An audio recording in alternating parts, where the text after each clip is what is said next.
شماره شهروندانی که در رایپرسی به‌واسطه اشتراک نمودند 4,38,183 نفر بودند.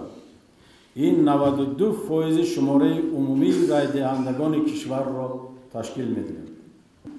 کمیسیون مرکزی انتخابات و رایپرسی شماره آوازهای به طرفداری و مقابل مسئله به رایپرسی عمومی خلقی گذاشته شده را حساب نمود که نتیجه پیشکی آن چنین است: طرفدار 3,814,477 نفر یا خود 94.5%.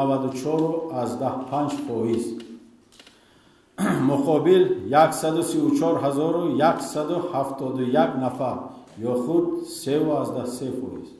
از این رو قرار درباره وارد نمودن تغییر علاوه به کنستیتوسیون سرقانون جمهوری تاجیکستان قبول گردیده حساب شد.